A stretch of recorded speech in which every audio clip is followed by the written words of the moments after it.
اب آپ اس مبارک سلسلے کا 8واں حلقہ سماعت فرمائیں اور دروازہ بند کر کے چل۔ اب کافی دیر ہو گئی، باپ خوش ہے کہ جناب بیٹا تو آج ماشاءاللہ آج شکر ہے آج ابو بکر بات مان گیا، اور اتنا دیر اندر عبادت کر رہا ہے، یہ پتہ نہیں کہ اس نے تو تمہارے خدا کا ستیہ ناش کر دیا۔ تھوڑی دیر جب کافی دیر کے بعد آئے، دروازہ کھولا، اندر گئے، دیکھا ہو تو خدا ٹوٹا پڑا، غصے میں آگ بگو۔ اب دیکھو یعنی اس کے بعد بھی ہدایت نہیں ملتی، آنکھوں سے دیکھ چکے ہیں کہ جس کو میں خدا بنائے ہوئے ہوں، الہ بنایا ہوا ہے، میں نے قابل احترام بنایا ہوا ہے، جس کا میں مسا کرتا ہوں، تبرک پکڑتا ہوں، جس کے آگے کھڑے ہو کے میں ہاتھ باندھ کے، کیونکہ یہ اللہ کے محبوبوں کی شکل میں ہے اور یہ دیوتاؤں کی شکل میں ہے، وہ ٹوٹا ہوا ہے۔ یہ نہیں سمجھتے کہ جو اپنے آپ کو نہیں بچا سکا وہ کیسے اللہ کا مقرب اور اللہ کا بندہ ہو سکتا ہے اور اللہ کے قریب ہو سکتا ہے۔ نہیں، ابو بکر توڑنے والے پہ غصہ ہے، یہاں عقیدہ سمجھ، اپنے عقل پہ غصہ نہیں آ رہا۔ آج بھی آپ کسی کو کہیں بھی قبر پہ سجدہ نہ کرو، کہے گا وہابی ہو نا، یعنی تم پہ غصہ ہے، اس کو اپنے عقل پہ کوئی ماتب نہیں کہ یار میں اللہ کا گھر چھوڑ کے غیر اللہ کے آگے سجدہ کر رہا ہوں، وہ اس غلطی کو سمجھنے کے لیے تیار ہی نہیں۔ وہ کہے گا ہاں تم وہابی ہو، تم مجھے روکتے ہو، تمہیں کیا پتا، عبادت کا سجدہ الگ ہوتا ہے، تعظیم والا سجدہ الگ ہوتا ہے۔ ہم تھوڑا عبادت کر رہے ہیں، ہم تو تعظیم کر رہے ہیں۔ بھئی یہ تعظیم تم نے 1400 سال کے بعد سمجھی ہے، صحابہ کو بھی سمجھ نہیں آئی، اہل بیت رسول کو بھی سمجھ نہیں آئی، انبیاء علیہم السلام کو بھی سمجھ نہیں آئی۔ تو خیر جناب ابو بکر کے ابا جو آئے غصے میں اور کھولتے ہوئے غصے میں، اور کہا کہ این ابی بکر این ابی بکر۔ تو ماں نے پوچھا ابو بکر کی اماں نے کیا بات ہے؟ انہوں نے کہا کیا بات ہے؟ اس نے جا کے آج یہ زیادتی کی کہ مندر میں گیا اور میرے دیوتا کو توڑا ہے۔ تو آپ کی اماں نے، ماں تو ماں ہی ہوتی ہے نا آخر، لیکن ابو بکر کی اماں نے دیکھا کہ آج ابو بکر کا ابا جوش میں، کہا ابھی قحافہ ایک بات سنو، ابو بکر کو کچھ نہ کہیں۔ انہوں نے کہا کیوں؟ انہوں نے کہا ان ابنی ھذا لہ شان، میرا یہ بیٹا شان والا بیٹا ہے۔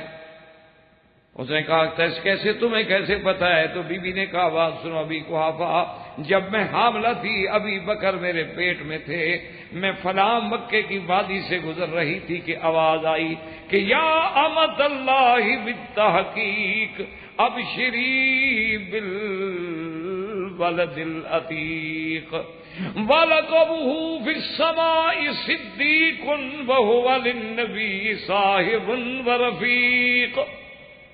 آواز آئی میرے کان میں کہ اللہ کی بندی تجھے اس حمل جو ہے مبارک ہو، تیرے پیٹ میں وہ بچہ ہے جس کا لقب آسمانوں میں صدیق ہے، اور جو ایک نبی پیدا ہوگا تیرا بیٹا اس کا رفیق اور صاحب ہوگا۔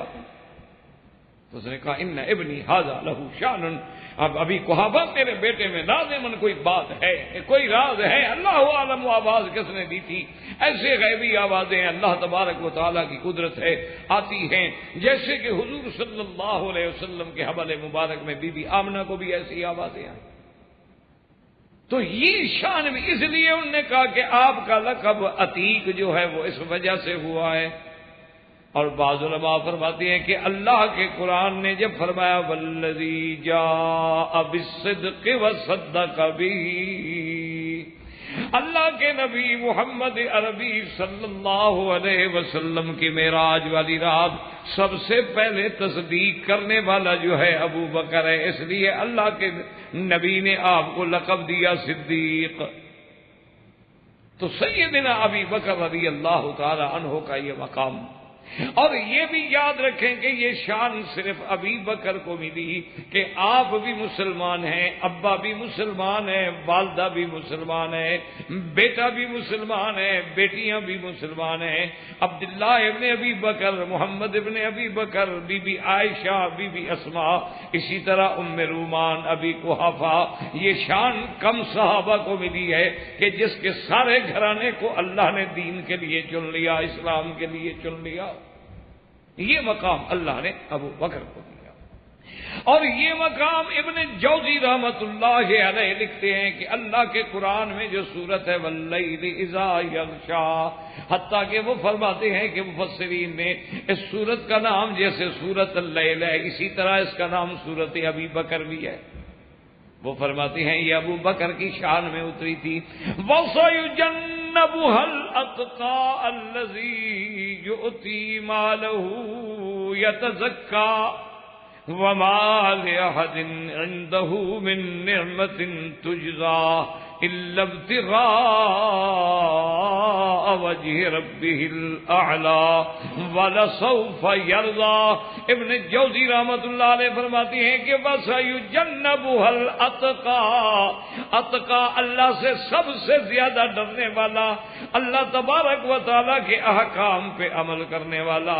انہوں نے فرمایا یہ آیت جو ہے نزلت فی ابی بکر رضی اللہ تعالی عنہ، اس کی وجہ یہ ہے کہ واقعی ابو بکر جیسا متقی انبیاء کے بعد دنیا نے نہ کتابوں میں دیکھا ہے نہ کہانیوں میں پڑھا ہے، اور یہ وہ بندہ ہے جس نے اللہ کے راستے میں حتیٰ کہ حضرت بلال، صرف حضرت بلال نہیں بلکہ کئی غلام لے کے خریدے اور آزاد کیے، اور ان سے کوئی بدلہ نہیں چاہتے، کوئی اس کا صلہ نہیں چاہتے، کوئی معاوضہ نہیں چاہتے، بلکہ اللہ کی رضا کا طالب ہے۔ اس لیے جب حضرت ابی بکر غلام خرید کے آزاد کر دیتے، ابا جان بلا کے کہتے کہ ابی بکر میں نے سنا ہے کہ تم نے غلام خرید کر کے آزاد کیا ہے، ایسا کیا کرو کہ کوئی جوان، کوئی قوی، کوئی طاقت والا غلام لے کے آزاد کیا کرو، تو یہ کمزور عورتیں، کمزور بوڑھے بیچارے یہ جو ہیں ان کو آزاد کرتے ہو، کیا فائدہ؟ تم کبھی لوگوں کو آزاد کرو گے تو کل تیری پشت پناہی کے لیے تمہارا ساتھ دیں گے۔ حضرت ابو بکر ہنس کے کہہ دیتے ابا جان آپ ٹھیک کہہ رہے ہیں، میں بھی جن کو آزاد کر رہا ہوں وہ بھی میری پشت مضبوط کریں گے انشاءاللہ۔ وہ تو اللہ کی طرف سے سمجھ رہے تھے نا، ابا تو دنیا کی بات کر رہے ہیں نا کہ دنیا میں تیری مدد کریں گے، وہ کہتے ہیں نہیں اصل مدد تو وہ ہے جو میری آخرت کی مدد ہے۔ یہ شان بھی ابو بکر کو ملی۔ ایک دن وہاں سے گزرے اور ایک روایت میں ہے کہ دیکھا چونکہ امیت ابن خلف، اللہ اکبر، یہ حضرت بلال ان کے غلام تھے امیت ابن خلف کے، اور امیت ابن خلف ایسا بدبخت تھا کہ عین جب مکے کی گرمی، عین شمس سورج تیزی پہ آ جاتا اور پتھر انگارہ بن جاتے تو حضرت بلال کو لے کے ان پتھروں پہ لٹا دیتا اور سینے پہ پتھر رکھ دیتا۔ آپ تو ایئر کنڈیشن میں کلمے پڑھتے ہیں نا، اسی لیے میں کہتا ہوں بعض ساتھیوں سے، بعض ہمارے ساتھی ہیں نا جوش میں آ کے کہہ دیتے ہیں باتیں، ارے بھائی یہ تو شکر کرو الحمدللہ، یہ ملک، یہ حکومت، یہ تو اسلام کی حکومت ہے، توحید والوں کی حکومت ہے، قرآن و سنت والوں کی حکومت ہے۔ توحید تمہاری کا پتہ تب چلتا جب تم ہمارے ساتھ جا کے وہاں کفر کے مقابلے پہ بات کرتے، پھر پتہ لگتا کہ تم کتنا توحید پہ پکے ہو۔ یہاں تو مزے ہیں جناب، دولت ہے، پیسہ ہے، کاریں ہیں، آرام ہے، یہاں کیا مشکل ہے؟ اور پھر ملک الحمدللہ اہل توحید کا ہے، نظام اہل توحید کا ہے، قرآن و سنت ہے۔ یہ بات تو تب لگتی ہے نا کہ جب آپ چلیں اور کوٹ مٹھن میں کھڑے ہو کے تقریر کریں، پاک پٹن میں چل کے تقریر کریں اور وہاں پتہ لگے کہ آپ کتنے پکے ہیں اپنے عقیدے میں۔ یہ وہاں چل کے پتہ لگتا ہے بندے کو کہ کتنا کھڑا ہے آدمی اپنے عقیدے میں، کہ جب پتھروں کی برساتیں ہوتی ہیں نا اور گولیوں کی بوچھاڑیں ہوتی ہیں، اور پھر وہاں بیٹھ کے آدمی اللہ کا نام لیتا ہے اور کہتا ہے کہ نہیں شرک ہے، قبر پرستی حرام ہے، پھر پتہ لگتا ہے بندے کے عقیدے کے امتحان۔ تو اس لیے اب آپ دیکھیں کہ کیا عالم ہے کہ حضرت بلال لیٹے ہوئے ہیں انگاروں پر اور اوپر سینے پہ پتھر ہیں، اتنا بھاری پتھر ہے، اور کھجوروں کے بڑے بڑے کانٹے لے کے ظالم چبھوتا ہے، اور اسی حالت میں بلال کہتے ہیں احد احد احد۔ یہ ہے توحید کا نشہ۔ اور دنیا کسی کے عشق میں آتی ہے تو کیا کیا کرتی ہے، جو اللہ کی محبت میں آ گئے ان کا کیا مقام ہے؟ اسی حال میں اب ہم کہہ رہے ہیں اور اسی میں بے ہوش ہو جاتے۔ ایک دفعہ کہتے ہیں حدیث میں، ایک روایت مبارک میں آتا ہے کہ میرے محبوب گزرے تو بلال تڑپ رہا۔ آپ اندازہ کریں حضور پہ کیا گزری ہو۔ کہہ دینا تو آسان ہے کہ چند لوگ ہیں کلمہ پڑھنے والے اور ان کا یہ حال ہے۔ ارے بھائی اندازہ کریں نا، اللہ کا نبی ہے، کتنے لوگ اسلام لے آئے تھے اس وقت تک؟ اللہ کا پیغمبر ہو، افضل الرسل ہو، خاتم الانبیاء ہو، سید الاولین والآخرین ہو، چند آدمی کلمہ پڑھنے والے ہو اور ان کا یہ حال ہے۔ بی بی سمیہ کے ساتھ کیا ہو رہا ہے، حضرت خباب کے ساتھ کیا ہو رہا ہے، آل یاسر کے ساتھ کیا ہو رہا ہے، بلال کے ساتھ کیا ہو رہا ہے۔ حضور جب گزرے تو اسی عالم میں بلال تپتے ہوئے پتھروں پہ لیٹا ہے، سینے پہ صخرہ عظیمہ ہے، اور اسی وقت کہہ رہا ہے احد احد احد۔ حضور ساتھ گزرے، فرمایا احد ینجی کا، بلال فکر نہ کرو، وہی تیری حفاظت کرے گا، تجھے نجات دے گا۔ اور ایک روایت میں کہ حضور نے اشارہ کیا ابو بکر، اور ایک روایت میں کہ ابو بکر خود گزرے اور دیکھا۔ دونوں باتیں روایت جمع، حضور نے بھی فرمایا، ابو بکر نے بھی دیکھا، کوئی تعارض نہیں۔ آئے تو ابو بکر صدیق نے کہا کہ امیہ لم تعذب ھذا، اس کو کیوں عذاب دے؟ کچھ تو خدا کا خوف، انسان ہے، اگر تمہاری بات نہیں مانتا ہے تو یہ کون سا طریقہ عذاب دینے کا؟ اس نے کہا ابو بکر بات سنو، تم نے تو خراب کیا اسی کو، انت الذی افسدتہ، تم نے تو اس کو توحید کا مثالہ لگا کے خراب کیا ہے نا۔ تو اب ایسا کرو، کہنے لگا بڑی ہمدردی ہے نا تمہیں بلال سے، تو تم اس کو چھڑا لو۔ تو بلال حضرت ابو بکر نے کہا کہ ٹھیک ہے، میرے پاس ایک غلام ہے، بڑا قوی ہے، بہادر ہے، جوان ہے، اس سے عمر میں بھی چھوٹا ہے، اور پھر تیری طرح تیرے عقیدے کا بھی ہے، مشرک بھی ہے، اگر کہو تو میں دے دیتا ہوں، تم بلال کو چھوڑ دو۔ تو نے کہا ٹھیک ہے بالکل، یہ تو بالکل نکما، میری بات ہی مانتا، ہر وقت احد پہ لگا ہے۔ اللہ اکبر، ایمان سے کہیں اس وقت جب وہ احد کرتا ہوگا، کیا وہ لطف کیا ہوگا توحید کا۔ اب ہم اس کو کہیں جی پوری سورت نہیں پڑھتا تھا، ایک لفظ کیوں کہتا تھا؟ تو اللہ ہدایت دے ہمیں، اور کیا کہہ سکتے، یہی کہہ سکتے ہیں کہ اللہ سمجھ عطا، اللہ ہدایت عطا فرمائے۔ چونکہ الحمدللہ ثم الحمدللہ ہمیں تو نہ اساتذہ نے، نہ بزرگوں نے، نہ اپنے اکابر نے یہ نہیں سکھایا کہ کسی کے بارے میں بد دعا کریں، کسی کو برا کہیں، یہی سکھایا ہے کہ جو گالیاں دے تم دعا، جو برا کہے دعا کر، کیوں؟ یہی سنت الانبیاء ہے کہ وہ پتھر برساتے ہیں، حضور کہتے ہیں اللہم اہد قوم۔ اب دیکھیں حضرت بلال رضی اللہ تعالیٰ کو آزاد کیا، آزاد کرنے کے بعد پھر آپ نے کہا کہ دیکھو تم آزاد ہو، اب تمہاری مرضی۔ اب حضور نے کہا پھر تم نے آزاد کر دیا، تب میں حضور کو چھوڑ کے کہاں جاؤں گا؟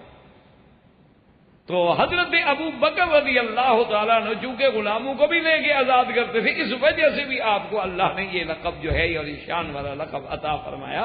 اور امام ابن جوزی نے کتنی بڑی دلیل پکڑی، اس نے کہا کہ اتقا قرآن میں افضل تفضیل کا صیغہ ہے کہ وَسَيُجَنَّبُهَا الْأَتْقَى الَّذِي يُؤْتِي مَالَهُ يَتَزَكَّى وَمَا لِأَحَدٍ عِندَهُ مِن نِّعْمَةٍ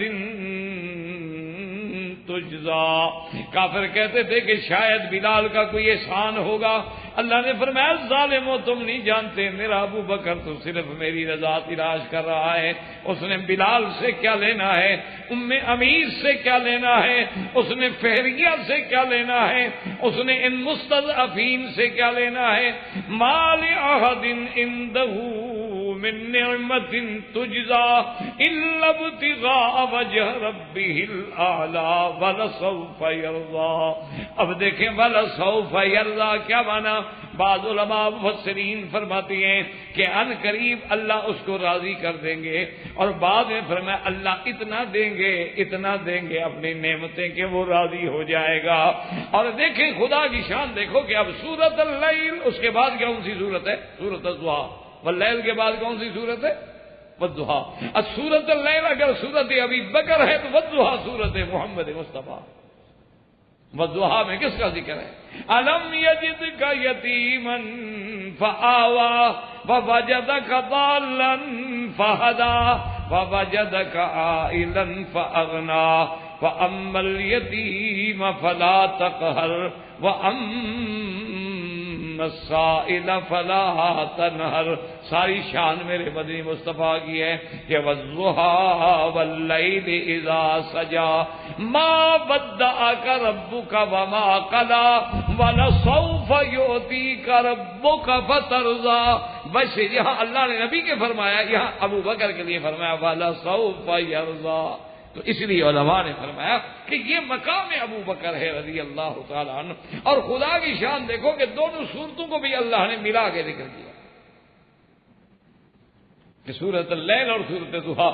اس جیسے کہ ابو بکر اور حضرت محمد عربی صلی اللہ علیہ وسلم کے بعد کوئی درمیان میں فاصلہ نہیں ہے، بلا فصل ابو بکر ہے، اسی طرح اللہ نے قرآن کی صورتوں کو بھی جوڑ دیا. تو یہ تو اللہ کے فیصلے ہیں، یہ تو تقدیر کے فیصلے ہیں، کسی بندے کا فیصلہ تو نہیں. اور بعض علماء نے ایک عجیب نکتہ لکھا ہے کہ سورۃ واللیل میں ابتدا لیل سے ہے. اللہ نے پہلے رات کی قسم کھائی واللیل، پہلے کس کی قسم کھائی؟ رات. واللیل اذا یغشا والنہار اذا تجلی. اور سورۃ ضحیٰ میں اللہ نے پہلے دن کی والضحیٰ واللیل اذا سجا. تو بعض علماء نے نکتہ لکھا ہے، یہ نکتہ ہوتا ہے، یہ لطیفہ علمی ہوتا ہے. انہوں نے کہا حضور کی صورت میں تو پہلے دن کا ذکر ہے، لیکن ابو بکر کی صورت میں پہلے رات کا ذکر ہے. انہوں نے کہا وجہ یہ ہے کہ میرا مدنی تو پیدائش سے اللہ کی توحید پہ ہے، لیکن ابو بکر کا کچھ حصہ تو کفر پہ گزرا ہے، اس لیے پہلے اندھیرا ہے پھر روشنی آئی. پہلے اندھیرا ہے نا، اس کے بعد ایمان کی روشنی آئی ہے. کیوں؟ کفر شرک اندھیرا ہے، بدعات کفر شرک کیا ہے؟ ظلمات ہے. ایمان کیا ہے؟ نور ہے. ایمان روشنی. اللہ ولی الذین آمنوا یخرجہم من الظلمات الی النور والذین کفروا اولیاؤہم الطاغوت یخرجونہم من النور الی الظلمات. تو اللہ تبارک و تعالی نے یعنی یہ آیات مبارک جو ہیں، اور والا سوف یرضا قیامت میں تو جو ہوگا سو ہوگا. ایک حدیث مبارک میں آتا ہے اللہ تبارک و تعالی نے جبریل علیہ السلام کو بھیجا، اور اس وقت حالت یہ تھی کہ ابو بکر رضی اللہ تعالیٰ عنہ نے ایسے کپڑا لپیٹ کے اس کو یہ یعنی یوں سمجھ رہے کہ کانٹے جوڑے ہوئے تھے، کیونکہ سلائی بھی نہیں تھی، کوئی چیز بھی نہیں تھی، کانٹوں کے ساتھ ایک دوسرے کو ٹانکا ہوا ہے ابو بکر نے. اور یہ وہ ابو بکر ہے جو ہزاروں دینار و درہم سے کھیلنے والا تھا. جبریل آئے اور آ کے کہا کہ محمد مدنی ان ربک یقرئک السلام، تیرے رب نے تجھ پہ سلام بھیجے ہیں، اور ساتھ یہ فرمایا ہے کہ ابو بکر پہ اللہ کے سلام فرما دیں، اور یہ بھی کہہ دیں کہ ابو بکر تو اس حال میں مجھ پہ راضی ہے کہ نہیں، کہ کہاں دولت، کہاں تجارت، کہاں عظمت اور کہاں غربت. اللہ اکبر. اللہ پاک فرما رہے ہیں کہ ابو بکر سے میرا سلام کہہ دیں، اور اس کے بعد کہیں کہ انا راض عنکا، ابو بکر میں تو تجھ پہ راضی ہوں. فہل انت راض عنی، کیا تو بھی مجھ پہ راضی ہے کہ میں نے تجھے اس حال میں جو پہنچا دیا؟ ہر چیز تو اللہ کی طرف سے ہے نا. جب ابو بکر صدیق کو حضور نے عرض کیا تو ابو بکر رو پڑے، فبکا خوشی سے کہ ان اللہ سمانی من فوق العرش.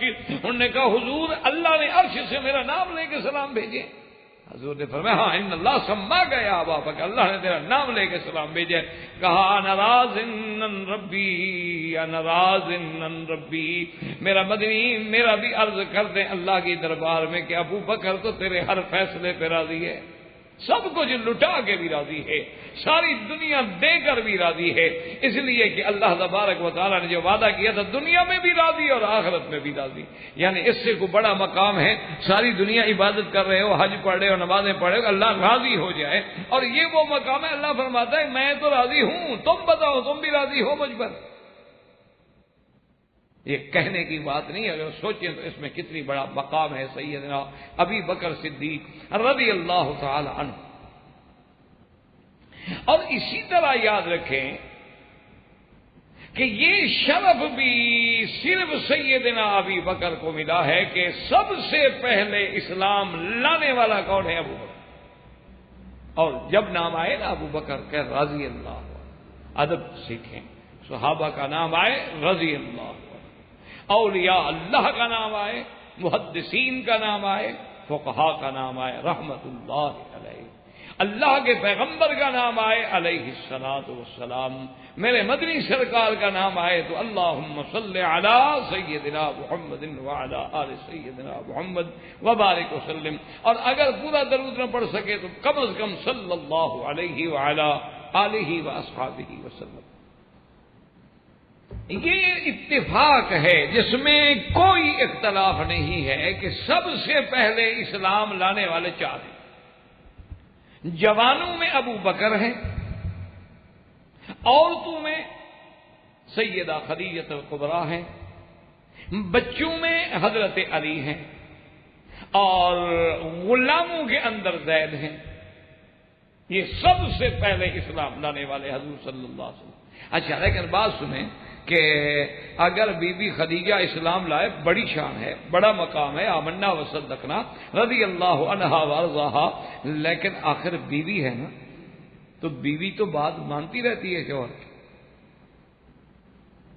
حضرت علی اسلام لے آئے بڑی بات ہے، لیکن تو بچے ہیں، بچے تو بڑوں کی بات مان لیتے ہیں، اور پھر حضرت علی کو تو خود پالا بھی میرے مدنی سرکار نے ہے، رباہ رسول اللہ صلی اللہ علیہ وسلم۔ حضرت علی کو ابی طالب سے مانگ لیا تھا حضور نے کہ میرے چاچے پہ بہت بوجھ ہے تو کچھ ہم ہلکا کریں، تو حضرت علی کی پرورش بھی حضور صلی اللہ علیہ وسلم نے کی۔ اچھا اگر زید اسلام نے تو غلام ہے،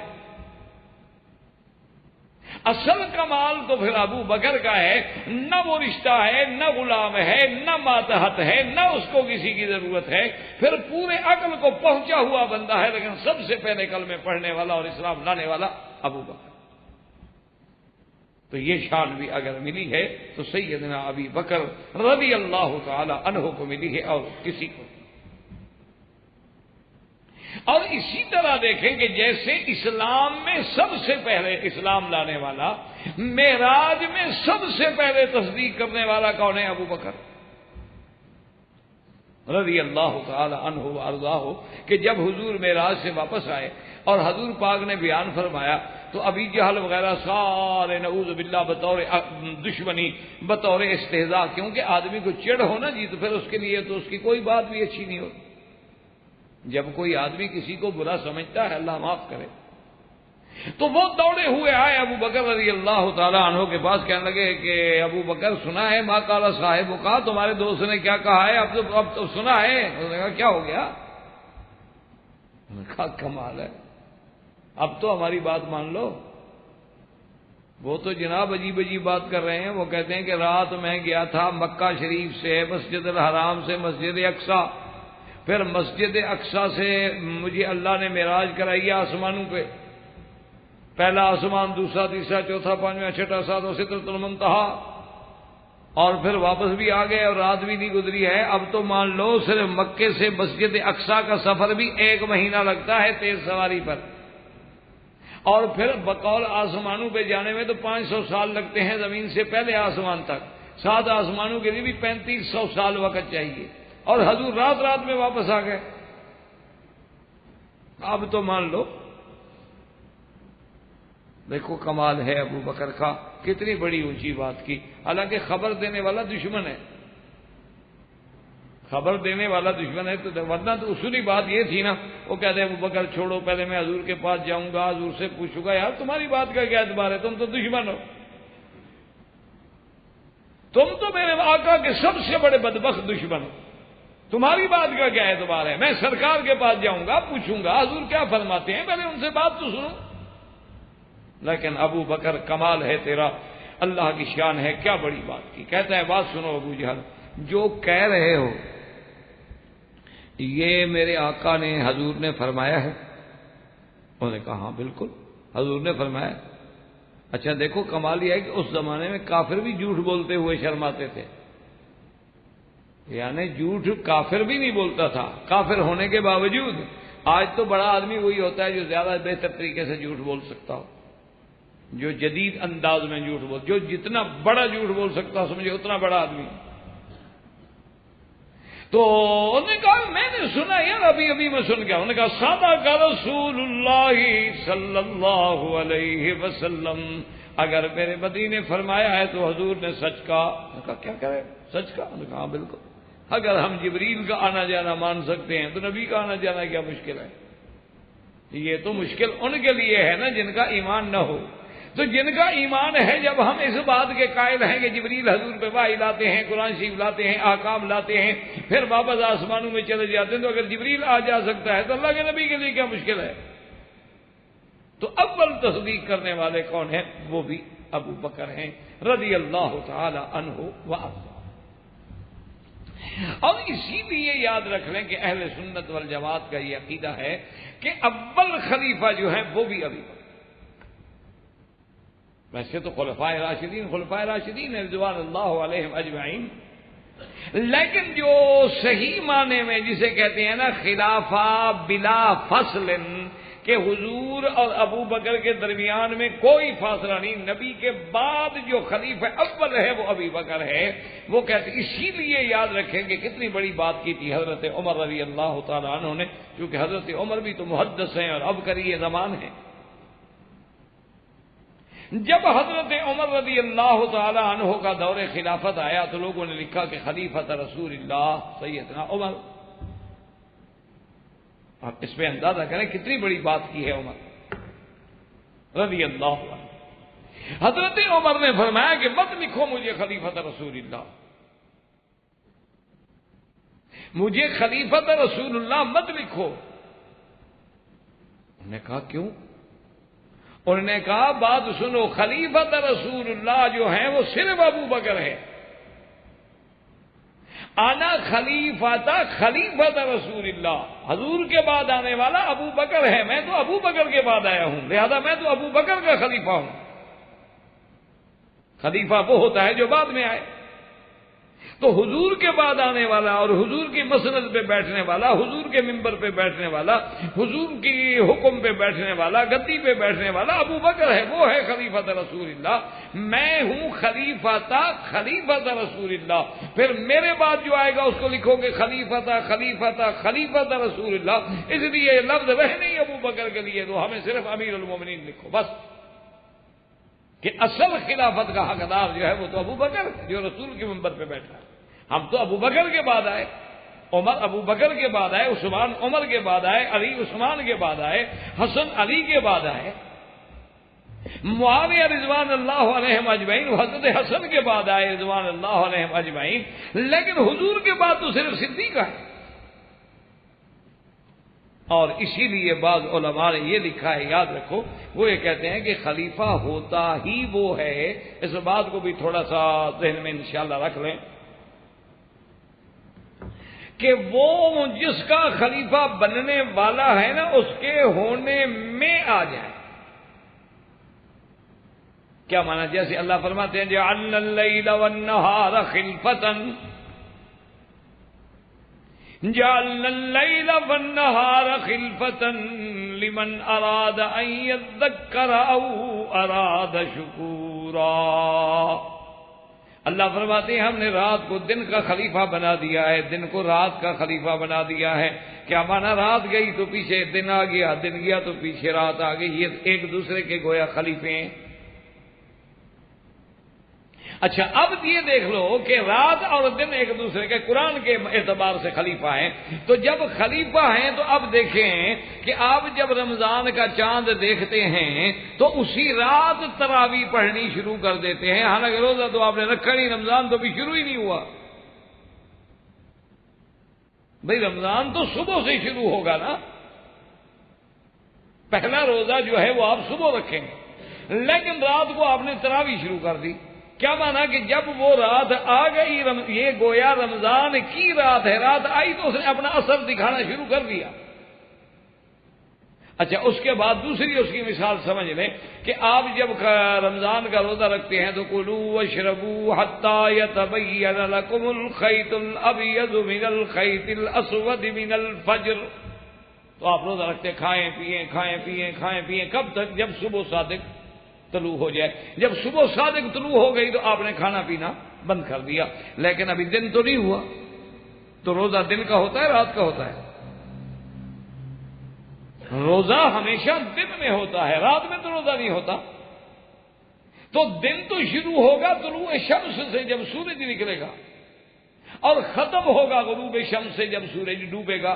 لیکن کھانا پینا ہم نے تو 1 گھنٹہ 40 منٹ پہلے بند کر دیا، ابھی تو 1 گھنٹہ 40 منٹ رہتا ہے سورج نکلنے میں۔ یعنی آپ دیکھیں آج کل صبح صادق کی اذان جو ہے آپ دیکھ لیں کب ہوتی ہے، تقریباً 4:08 فجر کی اذان، اسی وقت آپ کھانا بند کرتے ہیں نا۔ اشراق کب ہوگا؟ 5:40 پہ یا 38 منٹ پہ۔ تو اب خود اندازہ کر لیں کہ ابھی شروق اور شمس میں کتنا فرق ہے۔ دن نہیں آیا لیکن اس نے اپنے خلیفے میں اثر ڈالنا شروع کر دیا ہے۔ ایک دوسرے کے جو خلیفے تھے ایک دوسرے میں آنے سے پہلے اثر انداز ہو گئے کہ ابھی رات کھڑی ہے، دن کا حکم شروع ہو گیا۔ ابھی دن آیا نہیں ہے، تراویح کا حکم شروع ہو گیا ہے۔ تو یہ مقام صرف ابو بکر کو ملا ہے کہ میرا مدنی اپنے گھر میں زندہ موجود ہے اور محمد مدنی کے مصلی پہ ابو بکر آ گئے۔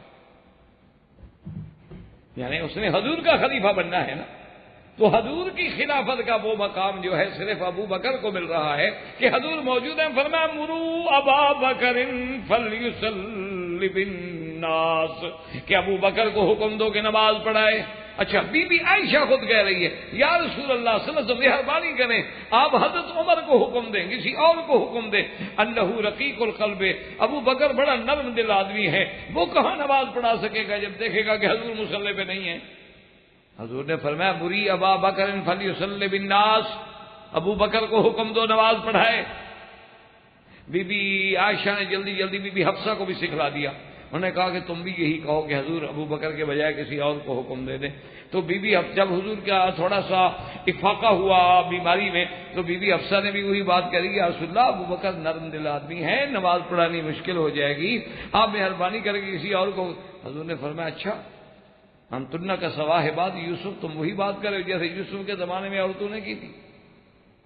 مروا ابا بکر فلیصلی بالناس، ابو بکر کو حکم دو کہ نماز پڑھائے۔ اللہ اکبر۔ تو اب جناب حضرت ابو بکر مصلی پہ کھڑے ہو گئے۔ اب یہ اور حدیث مبارک کا مقام ہے کہ بی بی عائشہ نے ایسے کیوں کیا، تو اس کا تو ابا مصلی پہ آ رہا تھا۔ اور پھر حضور کا یہ فرمانا کہ تم تو ایسے ہو جیسے حضرت یوسف علیہ السلام کے زمانے میں ان عورتوں نے کیا تھا، تو مختصراً یہ سمجھ لیتا کہ دل میں کھٹکا نہ رہے کہ بی بی عائشہ دراصل یہ نہیں چاہتی تھی کہ حضور کی بیماری کے وقت ہے اور حضور کا وفات قریب ہے اور حضور کے مصلی پہ ابو بکر کھڑا ہو، کل کو لوگ تانا دیں گے دیکھو یار تو انتظار میں ہیں، جیسے ہوتا ہے نا کہ بھئی انتظار کر رہے تھے بابا حضور جائیں تاکہ ہم مصلی پہ بیٹھیں۔ تو بی بی عائشہ چاہتی تھی کہ میرے ابے پر بلا وجہ کوئی دشمن جو ہے یہ تانا نہ لگا سکے اور یہ نہ سوچ سکے کہ شاید ابو بکر اسی انتظار میں تھے، اور کوئی دشمن یہ نہ کہہ سکے بھی یہ تشام ہونا ہے کہ یار نبی کے ہوتے ہوئے بھی مصلی پہ آگے کھڑے ہو گئے۔ تو اس لیے وہ ابا کو بچانا چاہتی تھی اس بات سے۔ اور حضور نے جو فرمایا تنہ کا سوائے بات یوسف، وہ یہ تھا کہ وہ عورتیں مصر والی بظاہر تو یہ کہہ رہی تھی نا کہ دیکھو جی ایک وہ زلیخا نے کیا، امراۃ العزیز نے کیا کیا، امراۃ العزیز نے کیا کیا، ایک غلام کے حسن میں آ گئی، جمال میں آ گئی، اس کے عشق میں مبتلا ہو گئی۔ اندر سے تو خود ان کا اپنا حال یہ تھا، ظاہر کچھ کر رہی ہیں اندر کچھ ہے۔ تو اس لیے آپ نے فرمایا اچھا اندر تو تمہارا باپ ہے اور تم تو کیا کہہ رہے ہو، مجھے ظاہر کیوں روک رہے ہو؟ میرا جو حکم ہے وہ تو اللہ کے منشے سے حکم ہوتا ہے نبی کا۔ اب مصلی پہ حضور صلی اللہ علیہ وسلم گئے اور خدا کی شان دیکھو، یہ نماز ایسی شان والی تھی کہ جب حضرت ابو بکر رضی اللہ تعالیٰ عنہ مصلی پہ کھڑے ہو گئے تو کچھ دیر گزر گئی اور حضور صلی اللہ علیہ وسلم کی طبیعت مبارک بحال ہو گئی۔ تو آپ نے فرمایا کہ نماز، انہوں نے کہا جی نماز تو کھڑی ہو گئی۔ تو حضور نے حضرت علی اور حضرت فضل کے کندھے پہ ہاتھ رکھا اور فرمایا کہ مجھے اسی حالت میں مسجد ہے۔ بی بی عائشہ فرماتی ہے میں دیکھ رہی تھی کہ حضور کے پاؤں مبارک لکیر کھینچ رہے تھے، یعنی طاقت نہیں تھی پاؤں زمین پہ رکھنے کی، لیکن اس کے باوجود بھی جماعت میں نماز کے لیے حضور تشریف لے جا۔ اور جب حضور آئے تو گھر تو سامنے تھا نا جی، بالکل یہ گھر ہے، یہی بی بی عائشہ کا تو گھر ہے، اسی میں تو حضور ہیں، اور سامنے ممبر ہے، مصلی ہے جہاں کھڑے ہو کے، محراب ہے جہاں نماز پڑھا رہے ہیں ابو بکر۔ تو جو ہی حضور دروازہ کھلا تو صحابہ تو سمجھ گئے کہ ابھی حضور باہر آ رہے ہیں، اب اور کون باہر آئے گا اس وقت؟ تو اس کے بعد صحابہ میں ذرا ہلچل ہوئی، بعض صحابہ نے سبحان اللہ بھی کہہ دیا، حضرت ابو بکر بھی سمجھ گئے کہ حضور آ گئے ہیں، تو حضرت ابو بکر پیچھے ہٹنا شروع ہوئے۔ حضور نے فرمایا لا رسلک یا ابا بکر، ابو بکر کھڑے ہو مصلی پہ۔ ابو بکر ہٹتے گئے تو حضور جب نے دیکھا کہ اب ابو بکر تو ہٹ گیا ہے، حضور صلی اللہ علیہ وسلم مصلی پہ آ گئے، تو محدثین فقہا فرماتے ہیں کہ اب کیفیت یہ تھی کہ اللہ کا نبی امام ابو بکر کا تھا اور ابو بکر امام امت کا تھا، کہ حضور کے سامنے ابو بکر کے سامنے کون آئے؟ محمد الرسول اللہ۔ تو گویا حضور اب امام بن گئے ابو بکر کے، اور ابو بکر کو اپنی زندگی میں موجودگی میں مصلی پہ کھڑا کر کے امت کا امام بنا دیا۔ تو یہ شرف جو ہے صرف ابو بکر کو ملا ہے۔ اور جب حضور نے سلام پھیرا تو حضور نے فرمایا کہ ابو بکر میں نے جب تو یہ کہہ دیا تھا کہ اللہ رسول کہا کہ کھڑے رہو نماز پڑھاؤ، تو میں تمہارے پیچھے نماز پڑھتا۔ تو ابو بکر رو پڑے، انہوں نے کہا کہ مال ابن ابی قحافہ یا رسول اللہ، انہوں نے کہا حضور ابن ابی قحافہ کے بیٹے کی یہ طاقت ہے کہ اللہ کا نبی آ جائے اور وہ بھی مصلی پہ کھڑا رہے؟ یہ کیسے ہو سکتا کہ اللہ کا نبی جب خود آ جائے تو پھر ابن ابی قحافہ کے بیٹے کی کیا طاقت ہے کہ وہ مصلی پہ آ جائے؟ اس لیے میں پیچھے ہٹ گیا۔ تو اب یہ مقام جو تھا یہ بھی صرف سیدنا ابی بکر کو ملا، اور اسی لیے ابن جوزی نے کتنی بڑی دلیل پکڑی، اس نے کہا قرآن کہتا ہے وَسَيُجَنَّبُهَا الْأَتْقَى، اتقا صفت آئی ہے یہاں ابو بکر کی، اور دوسری جگہ قرآن کیا کہتا ہے ان اکرمکم عند اللہ اتقاکم، اللہ کے نزدیک سب سے بڑی حرمت والا عزت والا وہ ہوتا ہے جو سب سے زیادہ اللہ کے آگے ڈرنے والا ہے، اور اتقا جو ہے وہ اللہ کے ہاں سب سے اکرم ہے، اور یہاں صفت اتقا جو ہے صفت ابو بکر ہے۔ اس لیے معلوم ہوا کہ اللہ کا نبی تو نبی ہوتا ہے نا، بات ہوتی ہے نبی کے بعد میں، یاد رکھو نبی نبی ہوتا ہے، جیسے خدا خدا ہے، وہ تو خالق ہے، بات ہے مخلوق میں، پھر مخلوق میں جو انبیاء ہیں، انبیاء تو انبیاء ہیں، ان کا مقابلہ کون کرے؟ انبیاء کے بعد خلق میں سب سے افضل جو ہے پھر وہ ابو بکر رضی اللہ تعالی عنہ ہیں، اور اسی لیے علماء نے فرمایا کہ دراصل صدیق کا لقب بھی اور عتیق کا لقب بھی، یہ دونوں لقب جو ملے ہیں ابو بکر کو محمد الرسول اللہ سے، کہ ایک دفعہ حضور پہاڑ پہ کھڑے ہیں، بعض کہتے ہیں پہاڑ صبیر ہے، اور اس کا قصہ بھی سچ ہے، اور قصہ احد بھی سچ ہے، پہاڑ ہلا، حضور نے پاؤں مارا اور فرمایا اثبت، پہاڑ کو حکم دیا ٹھہر جاؤ، کیا حرکت کر رہے ہو؟ ما علیک الا نبی وصدیق وشہیدان، تیرے اوپر کوئی نہیں مگر اللہ کا نبی ہے یا صدیق ہے یا دو شہید ہیں۔ تو وہاں بھی اللہ کے نبی نے اپنی زبان مبارک سے ابو بکر کو صدیق کا لقب دیا، اور اسی لیے قرآن میں جو آیت آتی ہے والذی جاء بالصدق وصدق به، مفسرین نے لکھا اس سے مراد بھی ابو بکر ہیں۔ سچ لے کے آنے والے کون ہیں؟ محمد الرسول اللہ، کہ کلمہ توحید سے بڑا صدق کیا ہے، اور تصدیق کرنے والے کون ہیں؟ سیدنا ابی بکر رضی اللہ تعالی عنہ وارضاہ۔ وآخر دعوانا الحمدللہ رب العالمین۔ زندگی باقی انشاءاللہ تو بات باقی۔ برادران اسلام، واجب الاحترام بزرگوں، دوستوں، بھائیوں، عزیز نوجوانوں، الحمدللہ سلسلہ دروس در ضمن خلفاء راشدین رضوان اللہ علیہم اجمعین اللہ کی توفیق سے، اللہ کی رحمت سے جاری ہے، اور دروس سابقہ میں یعنی پچھلے درس میں الحمدللہ ہم نے مناقب سیدنا ابی بکر الصدیق خلیفۃ بلا فصل بالتحقیق صاحب النبی صلی اللہ علیہ وسلم ورفیق کے بارے میں کچھ باتیں عرض کی تھی، اور ان باتوں میں نے یہ عرض کیا تھا سب سے پہلے تو سیدنا ابی بکر رضی اللہ تعالی عنہ کا نام اسم گرامی جو ہے وہ زمانہ جاہلیت میں عبد الکعبہ تھا، اسلام لانے کے بعد عبداللہ کہلائے، کنیت آپ کی ابی بکر تھی، اور آپ کے لقب دو تھے، ایک لقب صدیق اور ایک لقب عتیق۔ اور ہر چیز میں اللہ کی حکمتیں ہوتی ہیں۔ اب حالانکہ سیدنا ابی بکر صدیق رضی اللہ تعالی عنہ کے والد جو ہیں وہ بت پرست ہیں، تو اس زمانے میں تو نام ایسے رکھے جاتے تھے، عبداللہ، عبد العزا، کیونکہ ان کے خداؤں کے نام تھے نا، لات، عزا، منات۔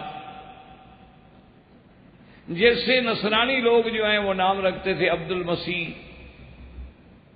لیکن اس زمانے شرک میں بھی، یعنی اس گھر میں پیدائش ہوئی ہے سیدنا ابی بکر کی کہ ابی قحافہ جو ہے وہ تو بت پرست ہیں، لیکن نام کسی بت کے بجائے اللہ کو یہی منظور تھا کہ کعبے سے جڑے، تو اس لیے جاہلیت میں بھی نام عبد الکعبہ ہو گیا، کیونکہ اسماء میں بھی ایک حکمت ہے اللہ کی۔ اب دیکھیں والے حضور صلی اللہ علیہ وسلم کے والد نام عبداللہ، حالانکہ حضور کے والد اسلام نہیں لے آئے، لیکن اس کے باوجود یعنی اب اور ان کا نام تو ان کے والدین نے رکھا ہوگا نا، عبداللہ ابن عبد المطلب۔ اور اس دور میں سارے اگر آپ دیکھیں تو آپ کو عبد الشمس، عبد العزا ایسے نام ملیں گے، بنی فہر، بنی کلاب، بنو مرہ، یہ نام آپ کو ملیں گے۔ لیکن اس دور میں بھی نام اللہ کی نسبت کے ساتھ عبداللہ رکھا جائے تو یہ اللہ کی حکمت ہے، حالانکہ انہیں تو اسلام کا دور ہی نصیب نہیں ہوا، حضور کی بعثت ہی نصیب نہیں ہوئی۔ تو اسی طرح سیدنا ابو بکر رضی اللہ تعالی عنہ کے نام کا اللہ کے کعبے سے جو تعلق ہے، یہ اللہ کی حکمتوں کے بغیر نہیں ہوتا، کیونکہ ہمارا ایک عقیدہ ہے الحمدللہ کہ ہر چیز جو ہے وہ اللہ کی حکمت ہے، اللہ کی قدرت ہے، اللہ کی مشیت ہے، اس کے بغیر کوئی پتہ ہل نہیں سکتا۔ اب دیکھ رہے ہیں حضور کے چچا ہیں اور کنیت ابی لہب، حالانکہ وہ عرب ہیں، وہ لوگ نہیں جانتے تھے کہ لہب تو کہتے ہیں آگ کے شعلے کو۔ اچھا، وجہ بھی یہ تھی کہ ابی لہب جو ہیں وہ بے انتہا خوبصورت آدمی تھے، لمبا قد تھا، بڑے خوبصورت تھے، اور بڑا ان کو ایسا جمال ملا تھا کہ گویا کہ ان کے رخسار سے گویا ایسے آگ کی لپٹیں نکل رہی ہیں۔ تو اس وجہ سے، لیکن دیکھیں اگر بات یہ ہو تو محبت کی بات بھی ہو تو ان کو ابو النور کہہ دیتے، ابو الضیاء کہہ دیتے، ابو الشمس کہہ دیتے، یعنی کنیت رکھنے والے ان کی کنیت کو اگر روشنی سے ہی جوڑنا ہے تو اب جمال سے جوڑتے، سورج سے جوڑتے، چاند سے جوڑتے، روشنی سے جوڑتے، ضیاء سے جوڑتے، لیکن جوڑا تو کس سے؟ آگ سے، ابی لہب۔ اور نتیجہ بھی کیا نکلا کہ نسب وہی رہا، جو ماں باپ نے نام رکھا تھا وہی گلے میں پڑ گیا، ہمیشہ کے لیے ابی لہب ہو گئے، دنیا میں بھی اور آخرت میں۔ تو اس لیے سیدنا ابی بکر رضی اللہ تعالی عنہ کے نام میں بھی اللہ کو کوئی حکمت تو منظور ہے کہ زمانہ جاہلیت ہے اور ایک بت پرست کے گھر میں پیدا ہو رہے ہیں، لیکن نام عبد الکعبہ ہے۔ اور باقی وجوہات جہاں میں نے عرض کیے تھے، سب سے بڑی وجہ وہ ہوتی ہے، ایک بات ہمیشہ یاد رکھیں کہ مثلا قرآن پاک کی تفسیر ہے یا کسی مسئلے میں کوئی فیصلہ ہے، اگر اللہ کے نبی کی بات آ جائے تو بس بات ختم ہوگی، اس کے بعد تو پھر دوسری بات ڈھونڈنے کی ضرورت ہی نہیں ہوتی، کہ جب اللہ کا قرآن آ جائے یا قرآن کی تفسیر میں فرمان رسول عربی آ جائے صلی اللہ علیہ وسلم، یا کسی صحابی کے بارے میں حضور کا فرمان آ جائے، بس بات ختم ہو گئی، اس کے بعد تو پھر دوسری باتیں علماء یعنی استفادہ اور فائدہ کے لیے تو نقل کر دیتے ہیں کہ یہ قول بھی ہے، یہ قول بھی ہے، یہ قول بھی ہے، یہ قول بھی ہے، یہ تفصیلی اقوال ہوتے ہیں تاکہ علم میں اضافہ ہو، معلومات میں اضافہ ہو، لیکن بات وہی ہوگی جو حضور نے فرمائی ہوگی، اگر وہ مل جائے تو سبحان اللہ۔ تو اس لیے حضور صلی اللہ علیہ وسلم کی ایک روایت مبارک میں بھی آتا ہے جو بی بی عائشہ صدیقہ رضی اللہ تعالی عنہا سے روایت ہے، سیدہ عائشہ صدیقہ رضی اللہ تعالی عنہا فرماتی ہیں کہ ایک دن حضور صلی اللہ علیہ وسلم تشریف فرماتے، دخل ابو بکر، حضرت ابو بکر داخل ہوئے گھر میں، حضور کی خدمت میں آئے تو آپ نے فرمایا انت عتیق اللہ من النار، اللہ نے تمہیں جہنم سے آزاد کر۔ تو بی بی عائشہ بھی ساتھ یہ فرماتی ہے کہ حضور نے جب یہ فرمایا وَسُمِّيَ يَوْمَئِذٍ الْعَتِيقُ، اسی دن کے بعد حضرت کا لقب بھی عتیق ہو گیا، کہ حضور نے جو کہہ دیا، اس سے بڑی بات کیا ہو سکتی۔ اور اسی طرح ایک دوسری روایت مبارک میں بھی یہ آتا ہے، کہ حضور صلی اللہ علیہ وسلم نے یہ فرمایا کہ من ارادہ ان ینظرا، جس شخص کا یہ ارادہ ہو کہ میں ایسا بندہ دیکھوں جس کو جہنم سے آزادی کا پروانہ مل گیا ہے، تو ابو بکر کو دیکھ لے، عتیق ہے من النار۔ تو اس وجہ سے بھی حضور صلی اللہ علیہ وسلم کے اس فرمان سے بھی آپ کا لقب جو ہے عتیق کا لقب ہو گیا۔ جیسے آپ کا لقب صدیق تھا، اسی طرح آپ کا لقب جو ہے عتیق بھی ہو۔ اور صدیق رضی اللہ تعالی عنہ کے لقب میں سب سے بڑا قول، زیادہ سے زیادہ اقوال جو ہیں، راجح اقوال مبارک جو ہیں علماء کرام کے نزدیک، وہ یہی ہیں کہ چونکہ جب آپ معراج سے واپس تشریف لے آئے تو پورے مکے میں جب دشمنوں نے تکذیب کی تو سب سے پہلی تصدیق کرنے والا جو ہے وہ ابو بکر رضی اللہ عنہ، اس لیے آپ کا لقب بھی صدیق ہو کہ ساری دنیا تکذیب پہ کھڑی ہے، لیکن ابو بکر رضی اللہ تعالیٰ عنہ تصدیق کر رہے ہیں۔ اور اسی طرح سب سے پہلے رجال میں، سب سے پہلے یعنی مردوں میں جن کے پاس عقل ہے، فہم ہے، ہوش، حواس، سمجھ سب کچھ ہے، سب سے پہلے تصدیق کرنے والے نبوت رسالت کی کون ہے؟ حضرت صدیق رضی اللہ تعالی عنہ۔ اسی طرح محمد باقر کا قول ہے رحمت اللہ علیہ، اور اگر یعنی روافض اور اثنا عشری اور شیعہ حضرات بھی غور کریں، ان کے نزدیک تو باقر جو ہیں وہ امام ہیں، ائمہ میں سے ہیں، اور ائمہ بھی ان کے نزدیک، ان کے عقیدے میں تو ائمہ معصوم ہوتے ہیں، یعنی ائمہ جو ہیں وہ گناہوں سے پاک ہوتے ہیں جیسے نبی گناہوں سے پاک ہوتا ہے۔ اور ان کے عقیدے میں تو یہ بھی ہے کہ ائمہ جو ہیں وہ عالم الغیب ہوتے ہیں، ما کان و ما یکون، سب کا علم ان کو ہوتا ہے۔ تو اگر وہ بھی غور کر لیں تو ایک دن حضرت باقر بیٹھے تھے رحمت اللہ علیہ رحمت واسعۃ، اللہ کی کروڑوں رحمتیں ہوں آپ پر۔ تو ایک آدمی نے آ کے مسئلہ پوچھا، اس نے کہا کہ حضرت باقر یہ بتائیں کہ اگر کوئی آدمی سونا جو ہے، سونا چونکہ مرد کے لیے تو استعمال حرام ہے، اللہ پاک کے نبی نے حرام فرما دیا کہ مردوں کے لیے استعمال سونے کا حرام، بلکہ حضور پاک نے باقاعدہ یعنی دکھا کے فرمایا کہ ہاذان حرامان علی ذکور امتی، ایک ہاتھ میں سونا اور ایک ہاتھ میں ریشم کا کپڑا، اور میں دو چیزیں اللہ نے میری امت کے مردوں پہ حرام کی۔ تو اب اگر سونا کسی شکل میں، مثلا سونے کی انگوٹھی پہنتا ہے، سونے کا قلم رکھتا ہے، سونے کی اینک لگا لیتا ہے، آج تو ہر چیز میں سونا آ گیا نا جی، تو وہ سونے کا استعمالیہ برتن ہیں بڑے لوگوں کے گھروں میں، ڈنر سیٹ اور جتنے بڑے چیزیں کٹلری وغیرہ سونے کی ہوتی ہے، تو یہ سب استعمال مردوں کے لیے حرام۔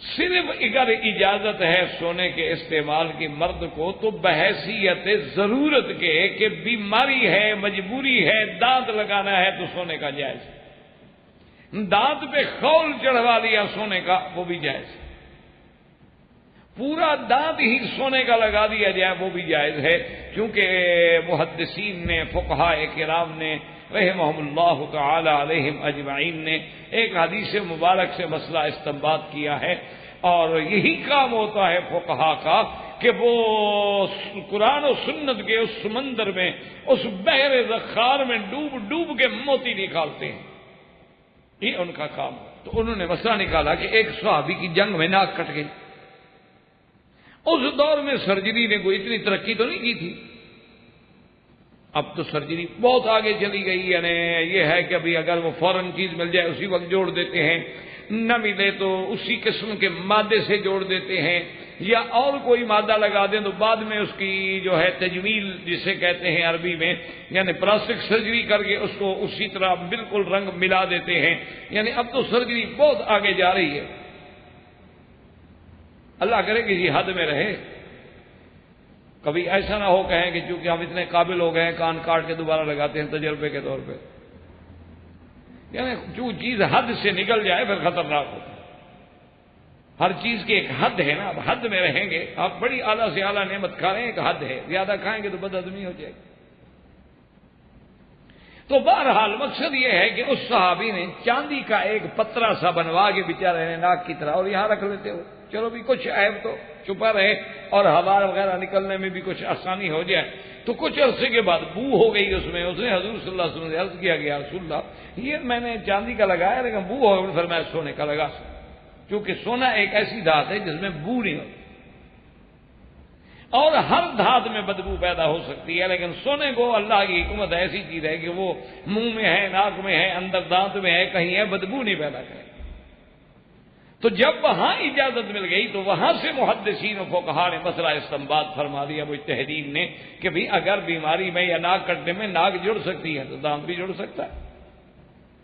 اسی لیے بہرحال یہ تو فقہا کا کام ہے رحمت اللہ علیہم اجمعین کہ انہوں نے اس کو. اب ایک آدمی نے مسئلہ پوچھا کہ بھئی اگر میں اپنے شوق سے تلوار کا جو دستہ ہوتا ہے نا جی، جس جگہ پکڑتے ہیں تلوار کو، اس دستے پہ اگر سونے کا کام کرواؤں تو جائز ہے کہ نہیں؟ اب بھی ہوتا ہے دنیا میں، بڑے بڑے قیمتی کام ہوتے ہیں، اوپر سونے کی تاروں سے کاٹتے ہیں، گل بوٹے بناتے ہیں، بڑے بڑے کام ہوتے ہیں.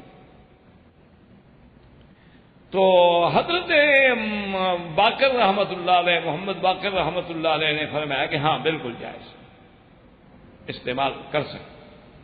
جیسے تلوار کا دستہ ہے یا چاقو کا دستہ ہے یا ایسی چیز ہے، اس میں اگر آدمی لگاتا ہے، یا بندوق کا دستہ ہے تو اس میں اگر سونے کی تاریں اور سونا لگا ہو تو کوئی حرج نہیں. اور اس پر محمد باقر نے دلیل کیا دی؟ آپ نے فرمایا کہ قد حلا سیفہ ابو بکر الصدیق رضی اللہ تعالی. انہوں نے دلیل میں یہ بات پیش کی، انہوں نے کہا کہ سیدنا ابو بکر صدیق رضی اللہ تعالی انہوں نے بھی اپنے تلوار کے دستے میں سونے کے پتھر لگائے ہوئے تھے. تو جب ابو بکر لگا سکتا ہے تو اس کا مطلب ہے کہ وہ جائز ہے، ورنہ سیدنا ابو بکر سے کیسے یہ توقع ہو سکتی ہے؟ تو جب آپ نے کہا نا کہ قد حلا سیفہ ابو بکر الصدیق کو، تو وہ تو تھا بیچارہ بغض کرنے والا، تو کہنے لگا کہ اچھا یا امام انت تقول له الصدیق. انہوں نے کہا کہ امام صاحب عجیب بات ہے، آپ بھی ابو بکر کو صدیق کہہ رہے ہیں. تو حضرت محمد باقر نے فرمایا کہ نعم هو الصدیق هو الصدیق هو الصدیق من لم يصدقه فلا صدق الله قوله. آپ نے فرمایا کہ جاہل صرف ایک دفعہ نہیں فرمایا، وہ صدیق ہیں، وہ صدیق ہیں، وہ صدیق ہیں، اور جو ابو بکر کو صدیق نہ سمجھے اللہ اس کے قول کو کبھی سچا نہ کر، وہ ہمیشہ جھوٹ پہ مرے. تو اس لیے حضرت محمد باقر نے بھی آپ کے اس لقب صدیق کی اتنی بڑی تائید کی اور ساتھ اتنا بڑا فتویٰ بھی دیا کہ جو ان کو صدیق نہ سمجھے وہ تو خود جھوٹا ہے. یہ تو کوئی دنیا میں کذاب ہو سکتا ہے جو سیدنا صدیق کو صدیق نہ سمجھے، ورنہ جو سچا ہوگا تو وہ صدیق کے صدقہ کا تو سب سے پہلے اقرار کرے. تو اس لیے سیدنا ابی بکر رضی اللہ تعالی عنہ کو اللہ نے یہ نرالے لقب عطا فرمائے کہ صدیق کا لقب بھی ملا اور عتیق کا لقب بھی ملا. اور اسی طرح بعض روایات میں جیسے سابقہ درس میں نے عرض کیا تھا کہ آسمانوں میں بھی آپ کا لقب صدیق، یعنی اندازہ کریں وفی السماء صدیق. تو یہ مقام جو ہے صرف سیدنا ابی بکر رضی اللہ تعالی عنہ کو ملا. اور اسی طرح مناقب ابی بکر رضی اللہ تعالی عنہ میں سیدنا ابی بکر صدیق رضی اللہ تعالی عنہ کے مناقب میں اندازہ فرمائیں کہ حضور صلی اللہ علیہ وسلم کی ایک بات ہے، لیکن اس کو اگر آپ سمجھیں تو پھر اندازہ ہوگا انشاءاللہ آپ کو، کیونکہ بات کو ذرا فکر سے غور سے حضور کے فرمان کو سمجھنا چاہیے. ایک حدیث میں آتا ہے کہ حضور نے فرمایا کہ عائشہ مجھ پر دنیا میں کسی نے جو احسان کیا ہے نا میں نے اس کا بدلہ اتار، کیونکہ دنیا میں تو آخر لوگ حضور سے بھی تو بھلائی کرتے تھے نا. تو آپ نے فرمایا کہ میں نے ہر محسن کا احسان جو ہے بدلہ اتار دیا ہے، کیونکہ شان والے کی تو شان یہی ہوتی ہے نا، وہ کسی کا احسان نہیں رکھتے. فوراً هل جزاء الاحسان الا الاحسان. اسی لیے حضور نے فرمایا کہ جو بندہ تمہیں ہدیہ دیتا ہادو تہابو، تم بھی پھر ہدیہ. تاکہ محبت پیدا ہو۔ اور حضور نے فرمایا کہ اگر تم اس کی مکافات نہیں کر سکتے، غریب ہو، اس نے تو دے دیا، تمہاری طاقت نہیں، تو فرمایا اس کے لیے اتنی دعا کرو کہ وہ ہدیے پہ بجائے زیادہ راضی ہو جائے، اور کچھ نہ کہہ سکو تو کہو جزاک اللہ خیرا، کہ میں تو بدلہ نہیں دے سکتا، اس کی جزا تجھے تیرا اللہ تبارک و تعالی بہتر عطا فرمائے۔ اور فرمایا یہ تو پھر سب سے بڑا بدلہ ہے، تم کیا دو گے؟ جب اللہ دینے پہ آئیں گے تو اپنی شان کے مطابق دیں گے۔ اب حضور کی بات پہ غور کریں، فرمایا کہ سب کا بدلہ میں نے اتار دیا ہے، صرف ایک ہے شخص ابی بکر جس کے بدلہ میں نہیں اتار سکا۔ یعنی اتنے احسان ہیں کہ جن کے احسانات کا بدلہ میں نہیں اتار سکا، قیامت میں اللہ سے کہوں گا کہ میری طرف سے بدلہ اتار دیں۔ اب اندازہ فرمائیں سیدنا صدیق رضی اللہ تعالی عنہ کے مقام کا، کہ قیامت والے دن فرمایا کہ قیامت والے دن جو ہے میں اللہ سے عرض کروں، اور جب نبی اللہ سے کہیں گے اور بدلہ اللہ دیں گے تو کیا خیال ہے وہ کیسا بدلہ ہوگا؟ اسی سے شان ابو بکر کا اندازہ لگا لیں۔ اسی طرح ایک صحیح حدیث مبارک میں ہے، حضور نے فرمایا کہ اللہ نے قیامت میں جنت کے بڑے دروازے، 8 دروازے ہیں، اور یہ تو بڑے مین گیٹ ہیں نا، اندر تو پھر اللہ عالم کتنی ہوں گے، لا یعلمھا الا اللہ۔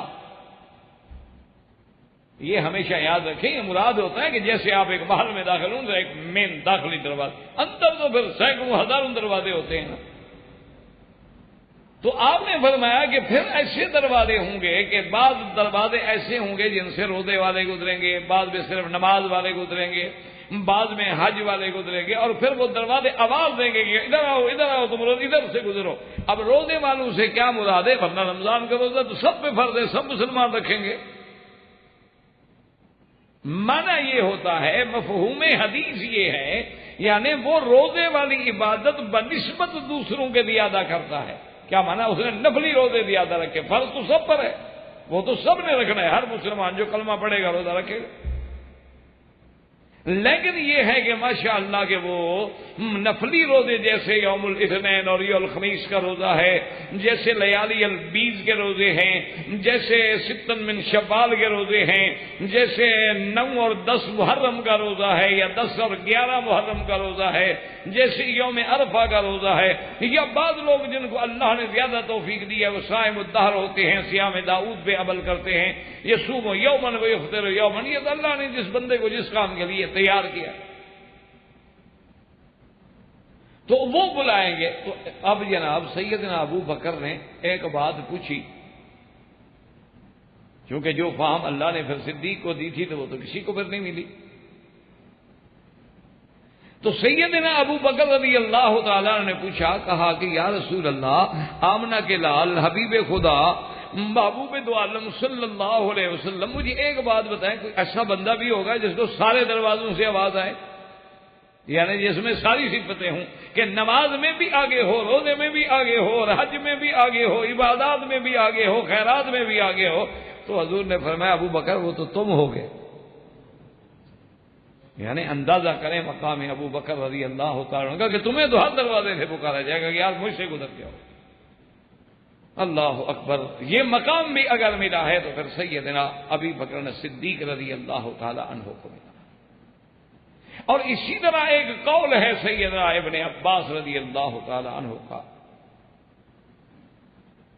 کہ سیدنا ابن عباس رضی اللہ تعالی عنہ ایک دفعہ بیان فرما رہے تھے کہ اللہ پاک قیامت والے دن جو تقسیم ہوگی کہ اصحاب الیمین اور اصحاب الشمال، کچھ لوگ ایسے ہوں گے جن کو داہنے ہاتھ میں عمل نامے ملیں گے، اور کچھ لوگ ہوں گے جن کو بائیں ہاتھ میں ملیں گے، یعنی مومنوں کو دائیں ہاتھ میں ملیں گے اور کافروں کو بائیں ہاتھ میں ملیں گے۔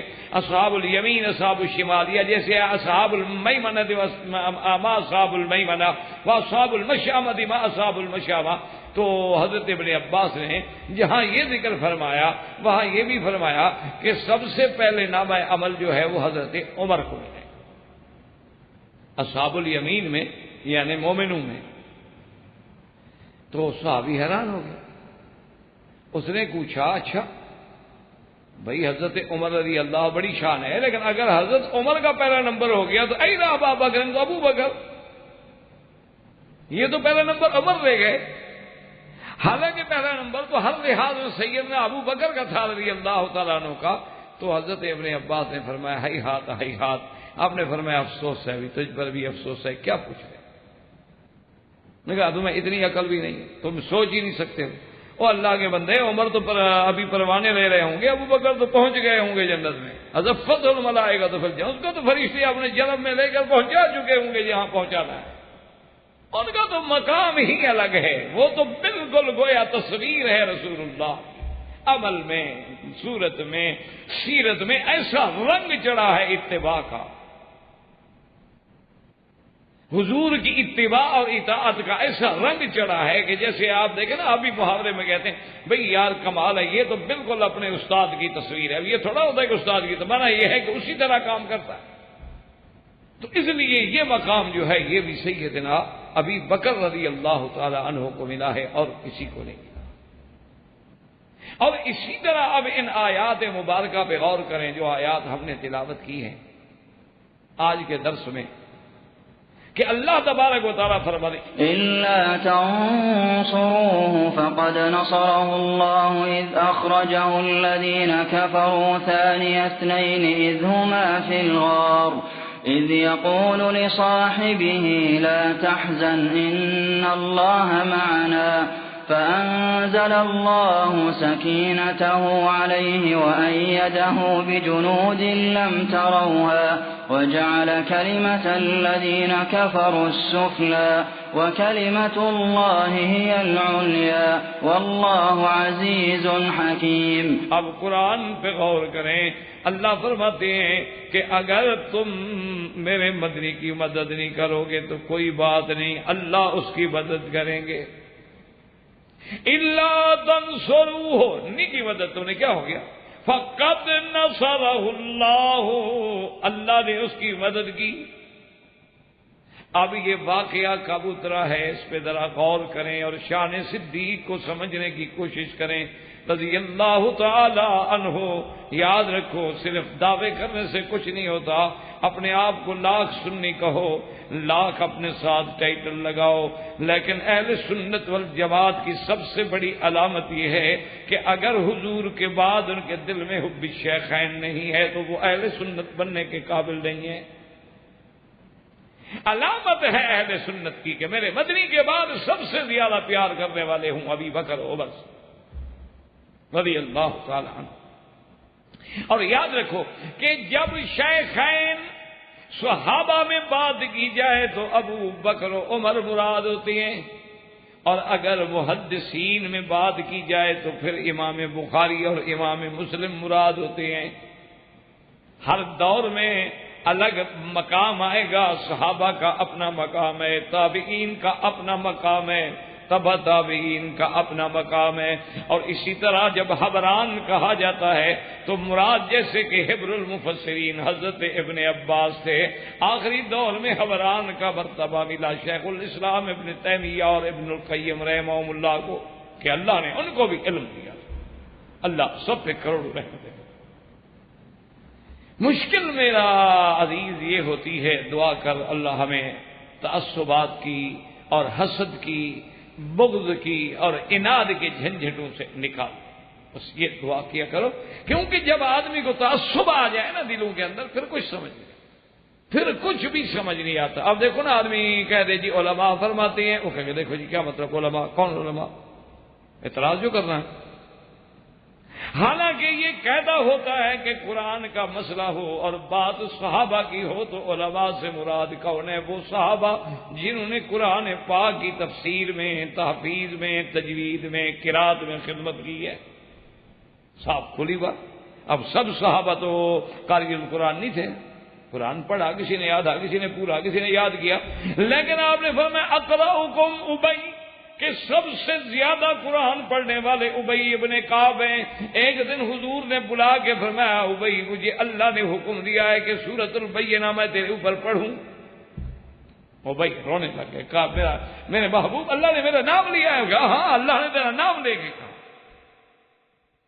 تو اب قرآن کے کام کرنے میں ابی ابن کعب ہیں، زید ابن ثابت ہیں، تفسیر میں ابن عباس ہیں، خلفائے راشدین ہیں. اسی طرح جب وہاں علماء کا مراد ہوگی تو ان کی مراد ہوگی جو صحابہ میں قرآن کے زیادہ عالم ہیں.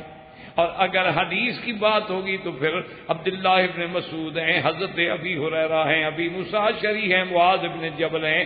وہ صحابہ جنہوں نے ساری زندگی حدیث کا کام کیا ہے وہ مراد ہوں گے ہمیشہ یاد. پھر طبقات آئیں گے، صحابہ کے بعد پھر بعد کا دور آئے گا. قتادہ ہیں، علقمہ ہیں، اکرمہ ہیں، نخعی ہیں، سدئی ہیں، ضحاک ہیں.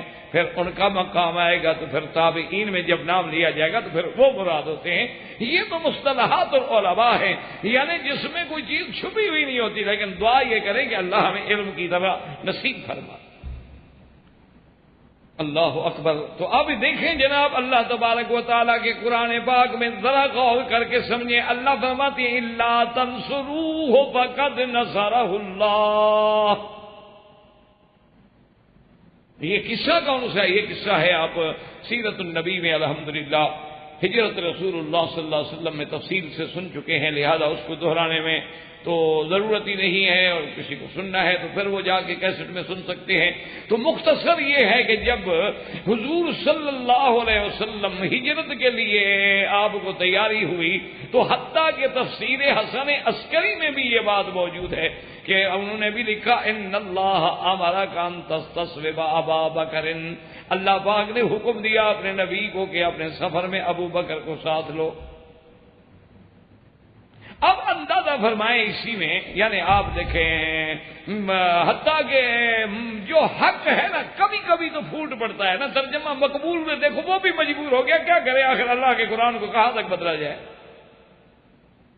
غزوات حیدری دیکھیں، حملہ حیدری دیکھیں، اور ان کی وہ بھی مجبوراً ماننا تو پڑے گا جی. جو حق ہے اب رات ہے، کون کہے دن ہے؟ رات رات ہے، دن دن ہے، سچ سچ ہے، جھوٹ جھوٹ ہے. ایک حقیقت کا انکار تو نہیں کیا جا سکتا. پھر یہ ہوتا ہے کہ بہانے بنائے جاتے، تعویلات کی جاتی. تو اب سمجھیں اللہ فرماتے ہیں کہ جب اس ہجرت کے مسئلے میں وقت آیا تو جب تم لوگوں نے مکے والوں قریشوں سب نے مدد نہیں کی تو اللہ نے مدد کی. اب یاد رکھیں کہ نصرت جو ہے اس کے کئی انداز ہوتے ہیں، ہر نصرت کا فرق ہوتا ہے. ایک آدمی بھوکھا بیٹھا ہے اس کی نصرت کرو، کیا مانا کھانا کھلا تو نصرت ہو گئی. ایک آدمی کو پیاس لگی ہے زبردست، وہ پیاسا ہے، وہ کہتا ہے جی مجھے پانی کا گلاس دو. آپ کہتے ہیں جناب آئے میں انجیکشن لگا دے. وہ بہت عجیب آدمی. میں کہتا ہوں پانی پلاؤ گے؟ یار پانی تو مفت ملتا ہے، انجیکشن قیمتی لگا رہا ہوں تمہیں. یہ نصرت نہیں ہوگی، یہ تو اس کو اور زیادہ بے وقوف بنانے والی بات ہوگی. لیکن اگر پانی کا گلاس دے دیں تو آپ نے نصرت کر دی.